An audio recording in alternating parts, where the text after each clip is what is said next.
Joseph was brought down to Egypt. Potiphar, an officer of Pharaoh's, the captain of the guard, an Egyptian, bought him from the hand of the Ishmaelites that had brought him down there. The Lord was with Joseph, and he was a prosperous man. He was in the house of his master the Egyptian. His master saw that the Lord was with him, and that the Lord made all that he did prosper in his hand. Joseph found favor in his sight.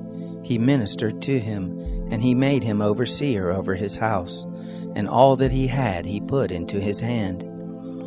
It happened from the time that he made him overseer in his house and over all that he had, that the Lord blessed the Egyptian's house for Joseph's sake, and the blessing of the Lord was on all that he had, in the house and in the field.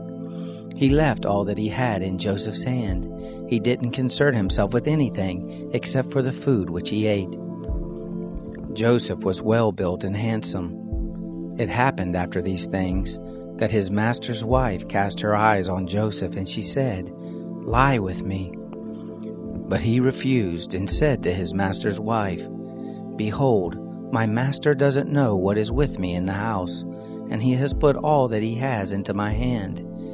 He isn't greater in this house than I, neither has he kept back anything from me but you, because you are his wife. How then can I do this great wickedness and sin against God?" It happened that as she spoke to Joseph day by day, that he didn't listen to her, to lie by her or to be with her. It happened about this time that he went into the house to do his work, and there were none of the men of the house inside. She caught him by his garment, saying, "Lie with me." He left his garment in her hand and ran outside.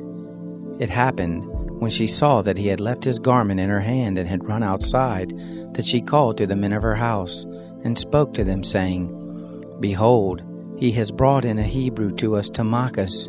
He came in to me to lie with me, and I cried with a loud voice.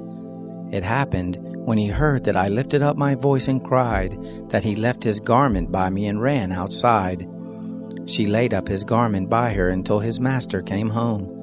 She spoke to him according to these words, saying, "The Hebrew servant whom you have brought to us came in to me to mock me, and it happened as I lifted up my voice and cried, that he left his garment by me and ran outside."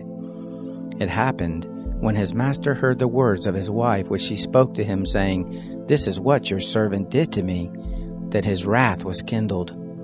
Joseph's master took him and put him into the prison, the place where the king's prisoners were bound, and he was there in custody.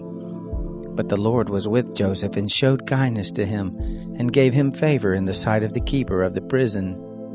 The keeper of the prison committed to Joseph's hand all the prisoners who were in the prison. Whatever they did there, he was the doer of it. The keeper of the prison didn't look after anything that was under his hand, because the Lord was with him, and that which he did, the Lord made it prosper.